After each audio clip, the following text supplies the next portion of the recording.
स्वागत है आपका। आप देख रहे हैं जी बिहार झारखंड और मैं हूं आपके साथ राहुल सिन्हा। तो देश की 102 लोकसभा सीटों पर आज वोटिंग हुई है। बिहार की 4 सीटों पर भी वोटिंग हो रही है। कुछ ही मिनट बचे हैं जिसके बाद जो प्रत्याशी हैं उनकी किस्मत का फैसला ईवीएम में कैद हो जाएगा। इसी बीच जो अपडेट है वो आप तक पहुंचा दे। शाम 5 बजे तक मतदान का जो आंकड़ा निकलकर सामने आया है वो आपके सामने रख रहे हैं। शाम 5 बजे तक 46.32% वोटिंग हुई है। गया में 48.54% वोटिंग हुई। नवादा सीट की बात करें तो 40.02% वोटिंग दर्ज की गई है। औरंगाबाद में 49.95% वोटिंग हुई। वहीं जमुई में 47.09% वोटिंग हुई है। तो ये जो आंकड़ा है ये अपडेट है फिलहाल शाम 5 बजे तक का। तो शाम 5 बजे तक जो आंकड़ा निकलकर सामने आया है वोटिंग का प्रतिशत जो है वो हम आप तक पहुंचा रहे हैं। गया में 48.54% वोटिंग हुई है। नवादा में 40.02% वोटिंग हुई है। औरंगाबाद में 49.95% वोटिंग। जमुई की बात करें तो 47.09% वोटिंग दर्ज की गई है। तो कुछ सेकंड और बचे हैं, हालांकि वोटिंग अभी भी जारी है। कुछ और सेकंड जिसके बाद जो प्रत्याशी हैं उनके किस्मत का फैसला ईवीएम में कैद हो जाएगा। लेकिन अब तक का जो अपडेट है 5 बजे तक का, शाम 5 बजे तक जो आंकड़ा निकलकर सामने आया है वो हम आपके सामने रख रहे हैं। गया में 48.54% वोटिंग। औरंगाबाद में सबसे ज्यादा 49.95% वोटिंग दर्ज की गई है। जमुई में 47.09% वोटिंग हुई है। तो शाम 5 बजे तक का यह आंकड़ा, दिन भर हमारी कवरेज जारी है सुबह से ही। और वोटर्स इस बार काफी उत्साहित दिखे। भीषण गर्मी में भी वो घरों से निकले और वोट करने के लिए पहुंचे। कई तरह की तस्वीर आई, चाहे वो बुजुर्ग की बात करें या नवविवाहिता की बात करें, तमाम लोग हैं वो वोट करने के लिए पहुंचे, अपने मताधिकार का प्रयोग किया।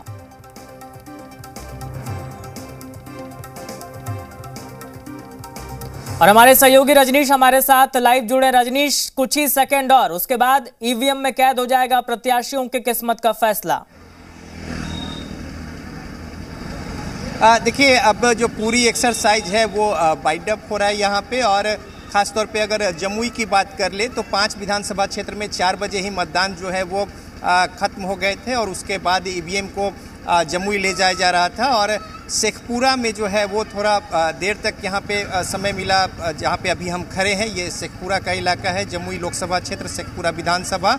और इस तरीके से अगर 5 बजे तक के जो यहाँ पे आंकड़े हैं उसके अनुसार 46.32 टोटल कुल मिलाकर चारों लोकसभा क्षेत्र की बात करें, गया, औरंगाबाद, नवादा और जमुई का, इसमें गया में सबसे ज़्यादा 48% से कुछ ज़्यादा मतदान जो है वो हुए हैं। जबकि अगर जमुई की बात करें तो 47.09% और नवादा में 40.02, जबकि औरंगाबाद में 49.95। औरंगाबाद में सबसे ज़्यादा 49.95, यानी लगभग 50 जो है वो आप कह सकते हैं फीसदी मतदान हुए हैं। अंतिम आंकड़ा जो है उसमें कुछ और समय लगता है, जो कैलकुलेट करके जो अंत तक जो कुछ कतार में लगे रहते हैं 5 बजे के बाद भी उन्हें भी मौका मिलता है, चूँकि जो मतदान केंद्र पर पहुंच गए हैं और उन्हें जब तक वो मतदान न कर ले तब तक मतदान जो है वो चलता है। तो लिहाजा अंतिम आंकड़ा जो है उसमें थोड़ा समय लगेगा। और यहाँ पे अगर आप देखें कुल मिलाकर इस तरीके से तो मतदान का जो आंकड़ा है हालांकि उस अनुपात में नहीं रहे हैं। अगर प्रथम चरण की बात कर लें, जिस तरह की उम्मीद जताई जा रही थी, लेकिन बावजूद इसके जो भीषण गर्मी जो है और इसके बावजूद लोग घरों से बाहर निकले हैं और इसमें कुछ और इजाफा जो है अंतिम तौर पे वो हो सकता है। तो बहरहाल मतदाता ने अपने मत जो है वो दे दिए हैं। ईवीएम में तमाम जो मत है वो कैद हो गए हैं और तमाम जो प्रत्याशी हैं उनका भाग जो है अब वो 4 जून को पता चलेगा कि किनके पक्ष में किस तरीके से मतदाताओं ने रुझान दिखाए हैं। लेकिन लिहाजा पहले चरण का जो ये 4 महत्वपूर्ण लोकसभा क्षेत्र है जो कि सेंसिटिव था और नक्सल प्रभावित था, इसमें कुल मिलाकर देखें अगर छिटपुट अगर बातों को छोड़ दें तो शांतिपूर्ण तरीके से ये पूरा चुनाव जो है वो संपन्न हुआ है। जी रजनीश, आप सुबह से कवर कर रहे हैं, देख रहे हैं, वहाँ पर ग्राउंड जीरो पर मौजूद हैं। क्या अंतर नजर आया 2019 के मुकाबले? इस बार वोटर्स कितने उत्साहित थे और कितनी संख्या में पहुंच रहे थे? देखिए, सुबह सुबह की अगर बात करें तो मतदाताओं में खासा उत्साह देखा गया। दोपहर में थोड़े मतदान केंद्र जो है वो थोड़े सूने या फिर कम लोगों की उपस्थिति देखी गई। और दूसरा जो अंतर ये है कि शहरी क्षेत्र में मतदान के जो अगर कतारों की बात करें और उसके अनुसार अगर अनुमान करें तो शहरी क्षेत्रों में कुछ कम उत्साह देखा गया और ग्रामीण क्षेत्रों में, सुदूरवर्ती क्षेत्रों में लंबी लंबी कतारें जो है वो देखी गई। ग्रामीण क्षेत्रों में चिलचिलाती धूप के बावजूद उस तरीके से सुविधा साधन बूथ पे नहीं थे, यानी शेड को लेकर अगर बात करें, बावजूद इसके बिना शेड के भी बाहर में धूप में लोग कतार लगबद्ध होकर अपने मताधिकार का प्रयोग करते दिखे। शहरी क्षेत्र में तमाम व्यवस्था और शेड होने के बावजूद भी उस तरीके से टर्नअप लोग नहीं हुए जिसकी उम्मीद की जा रही थी, यानी ग्रामीण क्षेत्र से कम उपस्थिति अगर आप देखें तो मतदान केंद्रों पर वो शहरी क्षेत्र में देखने को मिली। और कुल मिलाकर अगर 2019 की अगर बात करें तो उस हिसाब से थोड़ा उत्साह जो है उसमें कमी जो है वो देखी गई। हालांकि चुनाव प्रचार अभियान ताबड़तोड़ तरीके से चलाए गए थे। अगर जमुई की बात करें तो यहाँ पे तमाम एनडीए के जो बड़े नेता, चाहे वो प्रधानमंत्री हो या फिर राजनाथ सिंह हो, तमाम बड़े नेता जो हैं, चिराग पासवान या फिर एनडीए के घटक दल के बड़े नेता जो हैं, उनकी उपस्थिति रही चुनावी सभा को लेकर, अभियान संपर्क अभियान को लेकर। और उसी तरीके से तेजस्वी यादव, चाहे मुकेश सहनी हो या फिर जो घटक दल हैं गठबंधन के, महागठबंधन के, उनके नेताओं ने भी, और जमुई में तो खासा यहाँ पे प्रचार अभियान यहाँ तक कि ब्लॉक स्तर पर किया गया था बड़े नेताओं का, खासतौर पे नेता प्रतिपक्ष का। तो इस तरीके से प्रचार अभियान में और साथ ही साथ मतदाताओं के बीच बातों को रखने में कोई कसर जो है वो नहीं छोड़ी गई। और अब जो परिणाम है उससे स्पष्ट हो पाएगा कि किनकी बातों में दम है और किनकी बातों पर मतदाताओं ने भरोसा जताया है। लेकिन पहले चरण का जो ये 4 सीटों पे चुनाव है वो संपन्न हुआ है और अगले चरण को लेकर भी अब तमाम जो राजनीतिक पार्टियां हैं वो अपनी पूरी ताकत झोंक रही हैं। बिल्कुल रजनीश, हालांकि अब वक्त तो खत्म हो गया मतदान का, लेकिन क्या अभी बूथों पर दिख रहे हैं मतदाता? देखिए, कुछ जो वोट जो मतदान केंद्र है महत्वपूर्ण और जो शहर के इलाके हैं वहाँ पर चूंकि अब मौसम में थोड़ी नरमी है और शाम में जब सनसेट के समय या ऐसे कह लें कि थोड़ा तापमान में जो कमी आई है और मौसम में जो नरमी दिखी, उसके बाद से कुछ लोग जो है वो घरों से बाहर निकले और मतदान केंद्र पर पहुँचे। 4 बजे तक की जो समय सीमा थी, अगर जमुई की बात कर ले 5 विधानसभा क्षेत्र में, वहाँ पे ऐसा भी देखा गया कि कई सारी महिलाएं या फिर पुरुष जो है वो मतदान केंद्र पर पहुँचे, लेकिन तब तक देर हो चुकी थी। और ये पूरा प्रभाव जो है वो गर्मी की वजह से था। तो लिहाजा जो अंदर आ चुके थे मतदान केंद्र के, उन्हें तो लाइन लगाकर मताधिकार का प्रयोग करने दिया गया, लेकिन जो समय सीमा के बाहर बाद में पहुंचे और बाहर थे, उन्हें कुछ मतदाताओं को इससे वंचित होना पड़ा है। तो इस तरीके से आप देखें तो गर्मी का प्रभाव जो है वो मतदान पर जो है वो देखने को मिला है कि कुछ मतदाता जो है अपना मताधिकार का प्रयोग चाहत के बावजूद नहीं कर पाए। लेकिन मतदाता जो है वो काफ़ी जागरूक दिखे और ख़ास तौर पे अगर बुजुर्ग की बात करें, महिलाओं की बात करें, तो उन्होंने भी बढ़ चढ़कर इस बार हिस्सेदारी दिखाई है। और साथ ही साथ युवा मतदाताओं में भी खासा उत्साह देखा गया। और अंतिम आंकड़ा जो है उससे स्पष्ट होगा कि आखिर कितने फीसदी मतदान जो है वो हुए हैं, उसमें थोड़ा वक्त और लगेगा। बिल्कुल, तस्वीरें भी जो खूबसूरत आई वो भी हमने दर्शकों तक पहुंचाई है। चाहे वो शेखपुरा की बात करें, नवविवाहिता पहुंची थी शादी के तुरंत बाद वोटिंग के लिए, या फिर हम 70 साल की बुजुर्ग महिला की उस तस्वीर की बात करें जो ठीक से चल भी नहीं पा रही थी, लेकिन सुरक्षा बलों की मदद से वो पहुंची और अपना वोट किया। लेकिन रजनीश, कौन से वो मुद्दे, आप चूंकि सुबह से कवर कर रहे हैं, तो मतदाताओं में कौन से वो मुद्दे नजर आए जिसको लेकर के वो काफी गंभीर दिखे, या फिर ये कहिए कि वोट का कारण वो मुद्दा बना? देखिए, अगर जगहों पे जो हमने मन मिजाज टटोला लोगों के बीच या फिर मतदान केंद्र के बाहर अगर या फिर दूर दराज के इलाकों पे अगर मिजाज टटोलने की कोशिश की, तो उसमें देखिए सबसे जो महत्वपूर्ण है वो केंद्र की राजनीति और एक चेहरा जो है इसको लेकर खासा उत्साह जो है लोगों में रहा। दूसरा जो महत्वपूर्ण बात है कि कई लोग ऐसे हैं जो अपने जनप्रतिनिधि से अगर उस तरीके की थोड़ी नाराज़गी है या फिर जो कुछ उम्मीदें हैं वो अगर पूरी होती हुई नहीं दिखी है, इसको लेकर भी प्रभाव जो है कई मतदाताओं में देखने को मिला कि वो अपने मताधिकार का प्रयोग उस वजह से कर रहे हैं कि कितनी उनकी बातों को सुना गया या फिर 5 वर्षों में उनकी बातों को किस तरीके से इग्नोर किया गया। तो ये भी एक मुद्दा रहा।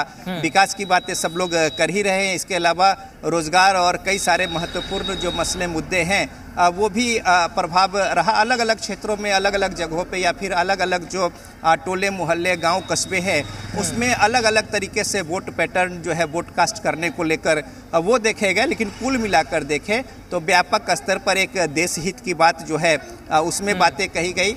कई जगह ऐसा भी कहा गया कि रोजगार जो है और तमाम सारी बातें जो हैं वो महत्वपूर्ण है, तो वो बातें भी कही गई। कई जगह 17 साल और 17 महीना यानी राज्य के स्तर पर जो है वो भी वोट पैटर्न का एक हिस्सा जो है वोट कास्ट करने को लेकर वो भी देखने को मिला। तो कुल मिलाकर कई सारे मसले मामले जो हैं अलग अलग समूह या फिर लोग या फिर टोले मोहल्ले गांव कस्बे के लोग जो हैं अलग अलग तरीके से मन बनाकर कई जगह पे ये भी देखा गया कि आधारभूत सुविधा साधन की कमी है, तो फिर उस वजह से उतने उत्सुकता और रुझान जो है या फिर अपनी प्रतिबद्धता वोट कास्ट करने को लेकर लोगों ने नहीं दिखाई। एक तरीके से विरोध का एक ये भी तरीका है, तो उन्होंने उसको भी ऑप्ट किया। तो इस तरीके से अलग अलग रंग जो हैं वो देखने को मिले हैं। और कुल मिलाकर देखें तो जो जनप्रतिनिधि हैं या फिर जो उम्मीदवार हैं तमाम प्रत्याशी उन्होंने अपनी स्तर से बिल्कुल ठीक है रजनीश, तमाम चीजों पर बात करेंगे, लेकिन उससे पहले तेजस्वी यादव ने क्या कुछ कहा है वोटिंग के बाद, पहले वो दर्शकों को सुना देते हैं। भाजपा तो दुनिया की सब सीट जीत जाएगी। दुनिया में कहीं भी चुनाव होता है ना तो वहाँ मोदी जी प्रचार करते हैं। ट्रम्प को हरवा दिए, इजराइल वाले प्रधानमंत्री को भी हरवा दिए, वही स्थिति है। इस बार अपने आप को हरवाएंगे। तेजस्वी जी जमुई में पत्रकार के साथ पुलिसकर्मी ने बदसलूकी की है, धक्का-मुक्की दी है मतदान कवरेज के दौरान। अब ऐसा तो नहीं होना चाहिए। अगर ऐसा हुआ है तो उसकी जांच होनी चाहिए और लोगों को सबक मिलना चाहिए ताकि दोबारा ऐसी घटना ना हो। लेकिन सबको अपने दायरे में रह के काम करना चाहिए। पत्रकार का जो काम है वो काम करे और जो पुलिस का काम है वो अपना करे। और सुना आपने तेजस्वी यादव को। अब एलजेपी सुप्रीमो चिराग पासवान ने क्या कुछ कहा है वो भी आपको सुनवाते हैं।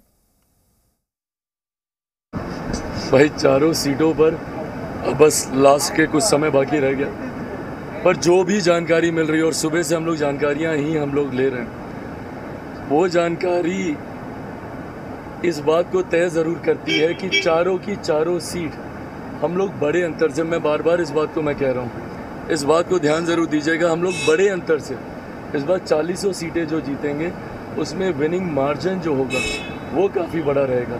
अभी भी इन 4 सीटों का औरंगाबाद, गया, नवादा और जमुई, इन चारों सीटों पर जो भी जानकारी अभी तक मिली है रुझान फीडबैक्स के माध्यम से, वो इस बात को स्पष्ट कर रहे हैं कि चारों सीटें एनडीए के प्रत्याशी जीत रहे हैं और अच्छे मार्जिन से जीत रहे हैं। देखिए, एनडीए गठबंधन और लालटेन का लौ समाप्त होने जा रहा है। ऐसे भी इस बार पहली चरण में लालटेन का शीशा फूट चुका है और अगले चरण में वो बुझ जाएगा और मैदान छोड़ के भाग जाएगा। सुना आपने, वजह सिन्हा को आपने सुना, चिराग पासवान को आपने सुना, तेजस्वी यादव को आपने सुना। तो तमाम जो नेता हैं, तमाम जो दल के लोग हैं, उनके अपने अपने दावे हैं। एक तरफ तेजस्वी यादव ने तंज कसा और कहा कि जिस तरीके से मोदी जी ने ट्रंप को हरवा दिया उसी तरह इस बार खुद को हरवा देंगे। वहीं दूसरी तरफ अगर बात करें चिराग पासवान की, तो उन्होंने कहा कि बड़े अंतर से हम जीतेंगे चारों सीटों पर।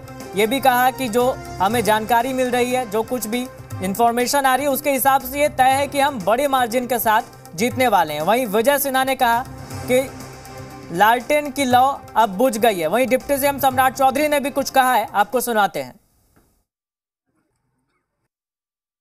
देखिए, पूर्ण रूप से मतदान प्रतिशत लगभग वही आ रहा है जो पिछले बार के चुनाव में आए थे और स्पष्ट दिखाई दे रहा है कि इस बार भी बड़े मार्जिन से एनडीए के प्रत्याशी हमारे सभी जीतेंगे।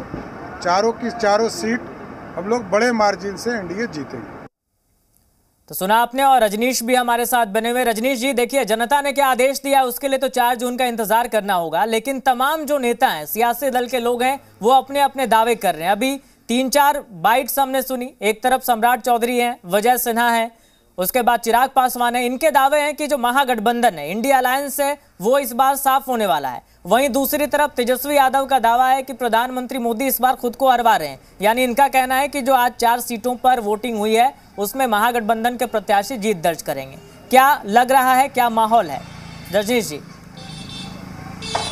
देखिए, ये तो राजनीतिक बयानबाजी है और कोई भी राजनीतिक दल या जो नेता हैं वो इसी तरीके के बयान देंगे चुनाव के बाद। और चूंकि अभी 10% ही मतदान अब जो है वो संपन्न हुए हैं, अगर बिहार के 40 सीटों की बात कर ले उसमें 4 सीटों पे, यानी कि अभी 90% जो है उस पर मतदान होना है। तो लिहाजा कोई भी राजनीतिक पार्टी अपने उनके जो कार्यकर्ता हैं, नेता हैं, उम्मीदवार हैं, उनका मनोबल को वो कम नहीं होने देंगे। तो इस तरीके से दावेदारी जो है वो पुरजोर होगी कि अपने पक्ष में बहुत बेहतर हुआ है और दूसरे के लिए ऐसे ही गिनाएंगे कि उनके खाते में कुछ भी नहीं है। लेकिन देखिए, जब परिणाम आएगा उसके बाद चीज़ें स्पष्ट होंगी। लेकिन जाहिर तौर पे अगर परिणाम विपरीत होता है, अगर जो दावेदारी हो, तब भी कहने को होते हैं कि कुछ असेसमेंट, कहीं कुछ कमियां रह गई, उसको देखेंगे, समझेंगे, जानेंगे। कोई भी राजनीतिक पार्टी हो। तो बहरहाल 4 सीटों पे चुनाव हुए हैं, इसको लेकर चाहे वो महागठबंधन की ओर से हो या फिर एनडीए की ओर से हो, तमाम बड़े नेता जो हैं जो एक रस्म भी है और ज़रूरत भी है, चूँकि अगले फेज के लिए उत्साह भरना है कार्यकर्ताओं में, नेताओं में, उम्मीदवारों में। और अभी ये चुनावी दौरा और कैंपेन समेत जनसंपर्क अभियान ताबड़तोड़ चलेंगे। तो लिहाजा अपने मोरल को और बूस्टअप करने को लेकर कार्यकर्ताओं को इस तरह की दावेदारी होंगी। और ये सच भी है। अब देखिए, अपने अपने स्तर से लोगों ने अनुमान भी लगाया है, हर किसी के अपने तंत्र हैं, चाहे वो क्षेत्र विशेष को लेकर हो, बूथ विशेष को लेकर हो, उस तरीके से वो असेसमेंट करते हैं। उसमें समय लगेगा, इतना त्वरित भी नहीं है कि बटन दाबा और वो सारे असेसमेंट कर लेंगे। लेकिन बहरहाल राजनीति है, राजनीतिक बयानबाजी अपनी जगह है, लेकिन चुनाव संपन्न हो गए हैं और जिस तरीके से दावेदारी की जा रही थी दोनों पक्षों की ओर से, उस तरीके से राजनीतिक बयान भी आ रहे हैं, चाहे तेजस्वी यादव हो या फिर सम्राट चौधरी हो या फिर विजय सिन्हा हो। बिल्कुल रजनीश, बयान आ रहे हैं। लेकिन एक चीज और अगर हम देखें, एक स्वस्थ लोकतंत्र के लिए जरूरी है कि जितने भी मतदाता हैं वो अपना मत जरूर दें। लेकिन चाहे हम औरंगाबाद के नौटा की बात करें या और भी 2-3 बूथों से ऐसी खबर आई कि वहां के लोग वोट डालने के लिए नहीं पहुंचे। एक जगह 3 वोट पड़े, कहीं पे 0 वोट पड़े। तो ये जो चीजें हैं, ये जो खबर है, ये हैरान करने वाली और परेशान करने वाली है। बिल्कुल, देखिए, हैरान और परेशान करने वाली है। बल्कि एक लोकसभा तो हमने कवर किया था मुंगेर का, कि जो बंगलवा पंचायत था धरहरा प्रखंड का, वहाँ पे एक भी वोट नहीं पड़े थे। ये 2009 की बात है। तो ऐसे में अब ये सोचने को मजबूर होना पड़ता है कि आखिर क्या कुछ वजह है कि मतदाता जो है अपने उनके जो लोकतांत्रिक अधिकार है, मताधिकार का, लोकतंत्र का महापर्व है, और उसमें वो शरीक नहीं हो रहे हैं। तो जाहिर तौर पे ये चिंता करने की बात है और शर्मसार करने वाली बात है। लेकिन एक मैसेज देने की उनकी कोशिश भी होती है कि आखिर जो नीति नियंता हैं, जो जनप्रतिनिधि हैं, जो शुभचिंतक है और जो जनता के हित की बात करते हैं, तो आखिर उन्होंने जो दावे किए, वादे किए, या फिर उस क्षेत्र विशेष या स्थान विशेष को लेकर उन्होंने अपने कमिटमेंट को पूरा किया या फिर नहीं किया। आखिर नाराज़गी है तो क्या कुछ वजह है? तो जनप्रतिनिधि की एक जो उनके कर्तव्य है कि उन बातों को वो पूरा करें। विकास जो है महत्वपूर्ण है और स्थानीय लोग जो हैं वो भी अपने तरीके से बातों को कहते हैं, लेकिन कहीं उसमें कमियां खामियां रह गई, बात सुनी नहीं गई या फिर अनसुनी कर दी गई। तो एक बिल्कुल रजनीश, बिल्कुल आप ठीक कह रहे हैं। और जरूरी है कि अगर जनता मैंडेट देती है तो उसका असर भी हो। जनता जिस उम्मीद के साथ वोट करती है उस पे खरा उतरे, उनकी मांग पर वो खरे उतरे। चूंकि एक उम्मीद के साथ लोग वोट करने जाते हैं। आप देखिए, भीषण गर्मी में भी लोग वोट करने पहुंचे। हालांकि क्या जनता ने आदेश दिया है, इसके लिए हमें 4 जून का इंतजार करना होगा। फिलहाल देख लेते हैं 2 मिनट में इलेक्शन